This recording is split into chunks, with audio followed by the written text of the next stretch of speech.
You know, of all the catastrophes in the world, there are none so poignant as coal mine disasters. Wives and mothers wait at the pit heads for the fateful news that they always feared would one day come. Now, the coal mining communities here in South Wales are no exception. They have seen their share of tears and grief. Today, we look at the story of a disaster which overwhelmed this valley.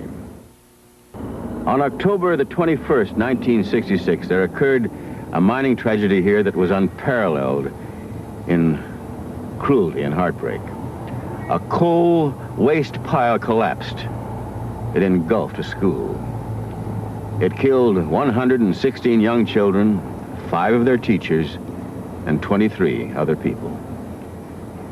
The Children of Aberfan, South Wales, had effectively been wiped out in a matter of minutes.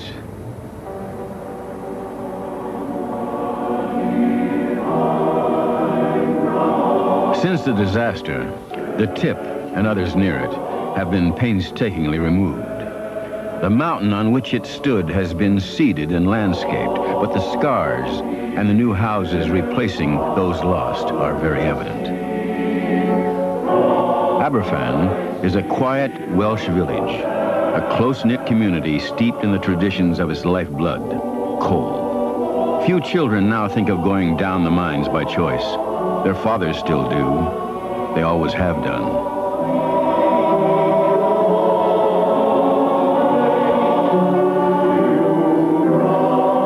But mining remains the tradition of the Welsh valleys. Indeed, the seams beneath the foundations of Aberfan created the village itself.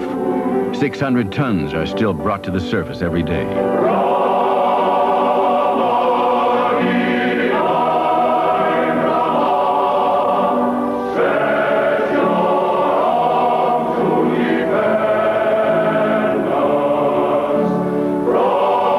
Tips were a common scene on the South Wales landscape. Aberfan had 7, and it was the 7th that slipped on the last day of school term. The tips had overshadowed the village for 60 years. They had slipped before, but the danger signs were not heeded. Gwyn Brown was on the peak of tip 7 when it collapsed in 1966. A miner all his life, the tips were crucial to men like him and to the villages themselves. Well, the tip at that time, if you stopped the tip, you'd stop the pit. You know, it was so essential to get rid of the waste material. And this is all the valleys, I suppose. This was happening in all the valleys. Not only in this valley, in every valley, I think. We grew up with the tips. They were a normal part of the South Wales landscape. As you went to any part of South Wales where the valleys had a mine, you would find a tip. That was a normal part of the scenery. The normal part of the scenery that October day became a grim, swift killer. It engulfed not only a school and its young children, but 40 nearby houses, a farm, and part of another school. A water main fractured beneath the weight of the slurry, releasing 3 million gallons of water to complicate rescue work. As the children set off on that last day of term, the mine at Aberfan was working as normal. Dumping was about to commence on tip 7. These buckets are carrying waste from the mine down there to the top of the tip behind me. Now, the main tip at Aberfan was similar to this one, but unlike this tip, the one at Aberfan was built over springs and streams. So when it collapsed, thousands of tons of wet coal dust moved down into the village so quickly that the people working at the top, they didn't know what was happening at the bottom. Of course, at that time, you didn't realize that these things were happening down here. Not at that moment, because it went into the mist. We didn't realize about this down here because there'd been a slip before, but it never done what had happened there. You know, we just went so far and stopped, which we thought it would do again. We changed our library books on the far side of the classroom, which was near the tip. Then we went back to our seats, and he said, put away your books. So he put it away, and he started writing on the board. And that's when the lights started to flash on and off, and they started to shudder. Then it happened. And all of a sudden we seen glass flying everywhere. So the dinner lady told us to get on the floor. So we all dived to the floor and she got on top of us. And then the next thing we knew, then it was all slurry and the walls were falling in on top of us. There was a nurse cleaning the car where I was, so we both ran up. And when we got there, we saw what happened. And I can remember a girl coming out of the rubble. She was covered in black and bleeding a lot. And somebody said, take her home. I got to the scene of the disaster. Everything was so quiet. And as if nature had realized that a tremendous mistake had been made. And nature was speechless. You could hear a pin drop after it. You could hear a pin drop. There wasn't a bird singing even on the mountain. And I think it was the same down here when we got down here, like. Everything was so quiet. I was pulling the teacher's hair, but we didn't know that she had died. She'd saved us. So it seemed like we were there for hours. And then all of a sudden then we could see light and we could see the men, and they shouted that there was some you're alive. And then they started to pull us out. And as I was by the radiator, they had to pull everybody else out first and then get me out because the teacher was on top of me. Rescuers entered the devastated school by every means possible. Distraught parents and friends gathered as news of the disaster spread. The grim task was underway.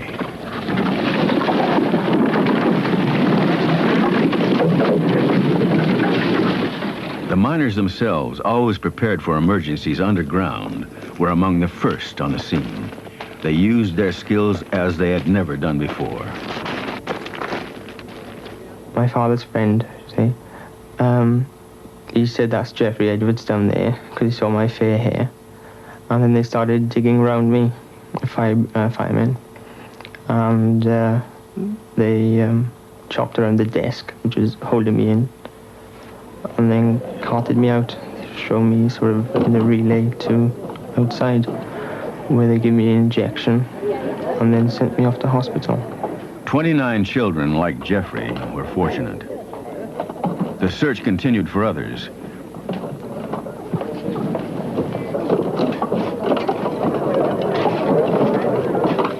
For fear of hurting already injured children, rubble was moved stone by stone. The mothers of Aberfan, stunned, shocked, but courageous, were there. Mrs. Jean Guff was among them. It was a drizzling morning and very cold. I caught my hold of my coat and I ran. When I reached the base of the short hill before the school, you stood there because what you were seeing, you just couldn't grasp. You couldn't really take it in, you know. You were standing outside yourself and looking at something that occurred, and you couldn't really believe what you saw. One gets gripped by panic, and you started running, and you ran and ran and ran towards it, and there was quiet. It was so quiet, you know. You couldn't hear anything. Everything was very quiet. We rushed up the steps of the school by then, and climbed in through a window, stood in the hall where the hall used to be, and you looked there, and there was the sky looking at you.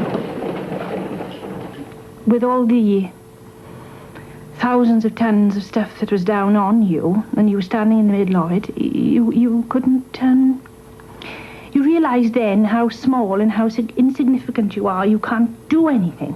When you are faced with that sort of situation, there is absolutely nothing, not a thing you can do.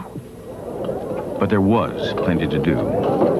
Rescue workers from miles around came to the stricken village to help look for his children.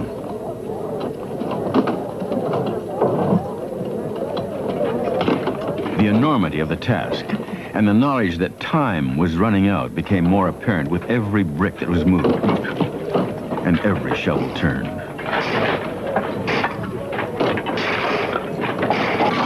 Hundreds of volunteers came to dig. The police were there, office workers, students, miners, even children helped.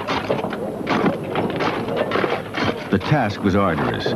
No effort was spared. The will to dig, the flicker of hope knew no bounds. But as more and more lifeless children were found, grief struck Aberfan. Precious few slept in the village that night. The relentless task of recovery continued with the aid of powerful arc lights. It was the longest night the village had ever known. Recovery workers were near exhaustion as dawn broke. For many, the only respite was the occasional cup of tea.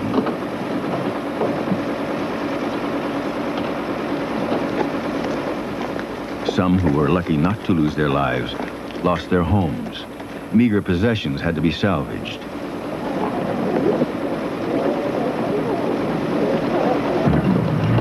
As well as the children and their teachers, 23 adults were also missing. But all hope of finding them alive faded against the impossible odds. The mechanical diggers moved in. Young David Hopkins saw his little brother and sister go to school that morning. He, too, waited for the news. It was a couple of days before either one of them were found. When I was told my brother was dead, I cried an awful lot because we were pretty close. It was only 18 months between us. And because my father came up and told me, and he was crying when he told me, so I started crying. And then when they told me about my sister, it wasn't so bad because I expected it, more or less. The disaster was of such grievous proportions that members of the royal family came to Aberfan. Prince Philip, a grim-faced Lord Snowdon, and a few days later, Elizabeth came to offer comfort and condolences to the bereaved.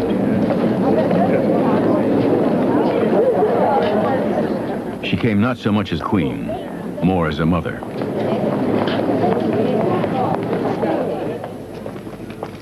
Then, the saddest day of all.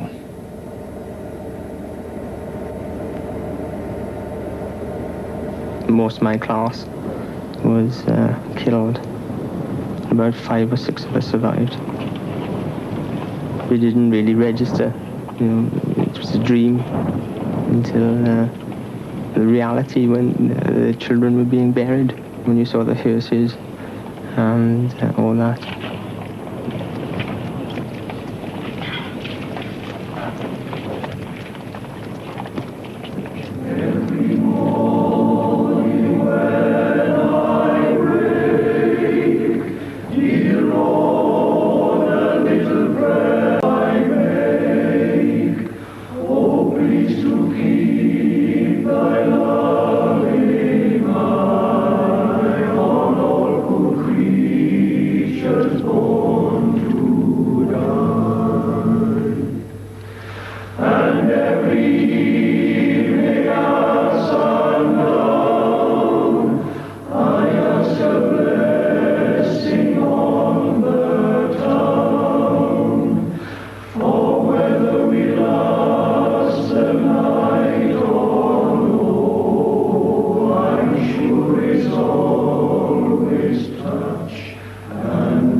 Today, an imposing memorial commemorates a generation of children who died at Aberfan.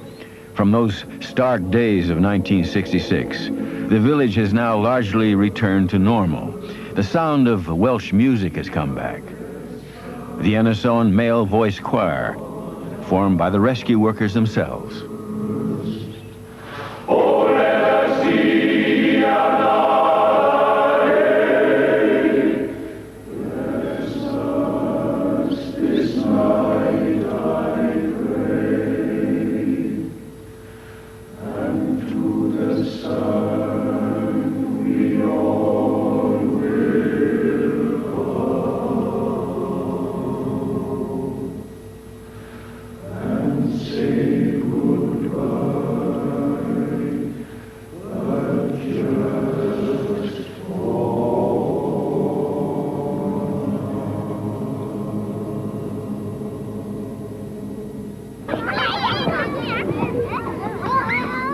On the site of the rescue operation, there now stands a community center, which offers many recreational facilities, including this swimming pool. It was built with gifts of money sent to Aberfan from Britain and around the world, gifts amounting to nearly $6 million.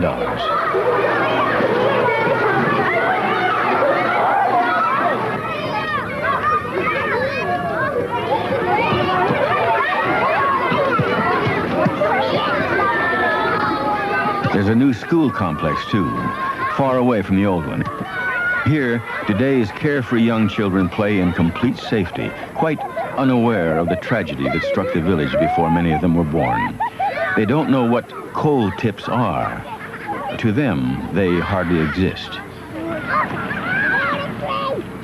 But the mothers of some of these children were the mothers of those who died. This is a replacement school, opened with due ceremony by the Prime Minister 3 years after the old school was destroyed. These are the new children of Aberfan, and they can look to the future with certainty. Time has been a healer, and family life goes on. Their new open-plan school, with its modern teaching methods, bear testimony to that hope. The physical reminders have long been removed, and that has helped. But the emotional scars of what happened to Aberfan will inevitably remain for years to come. The adjustment is well underway, but it is not easy. Memories linger on. Then he remembered that he had forgotten to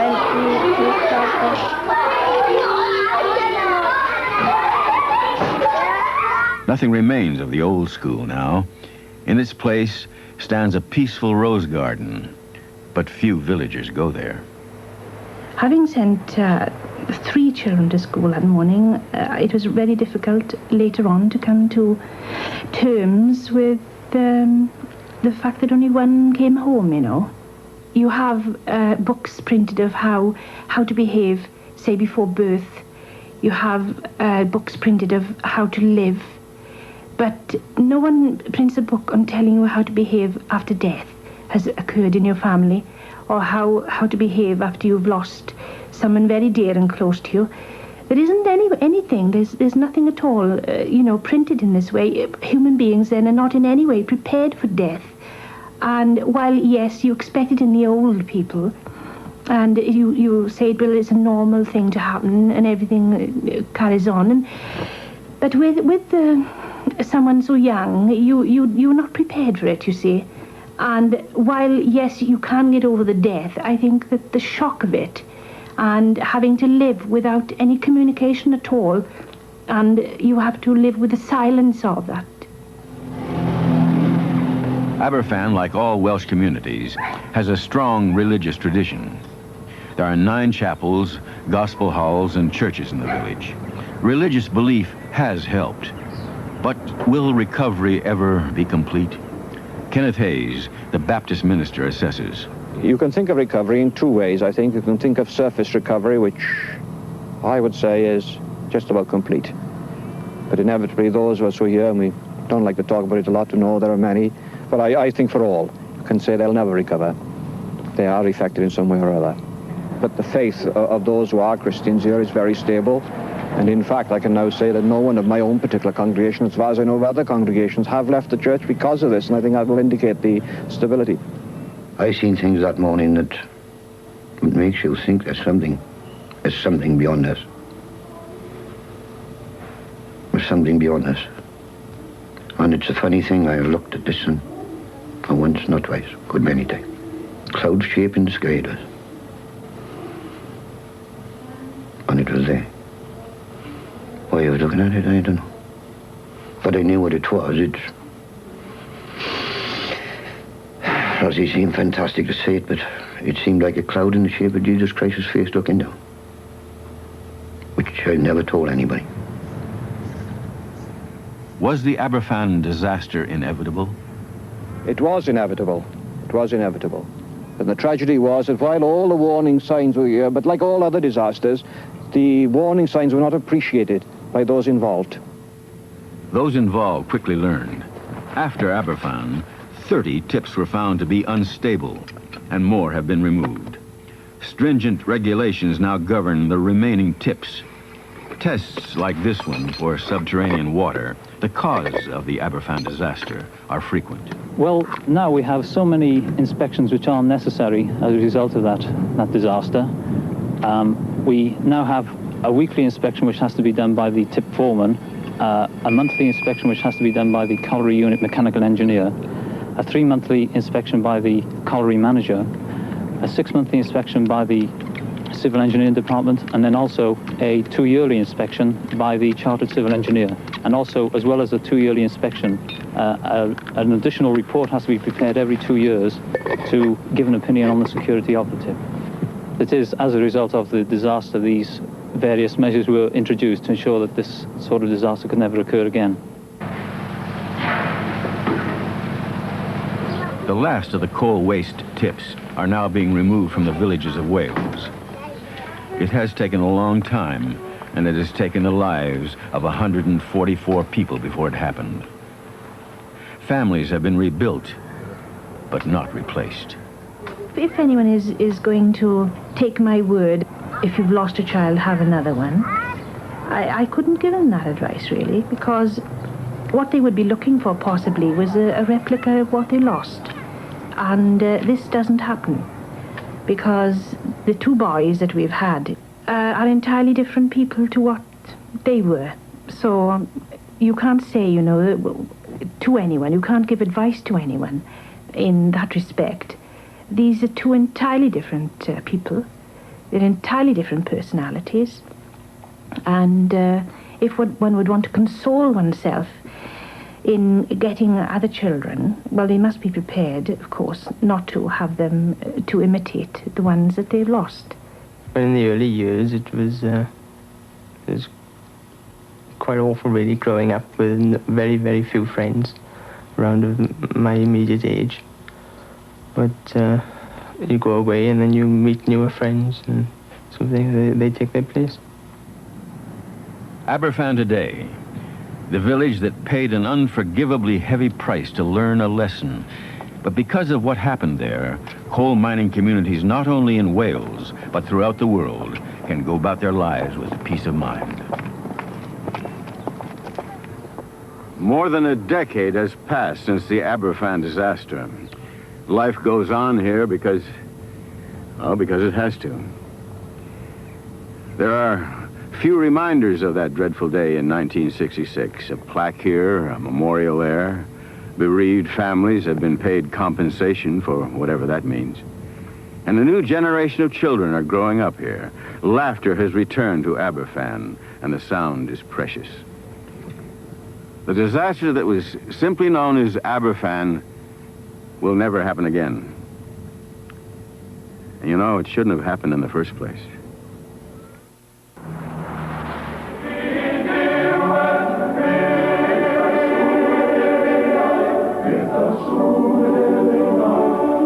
It's a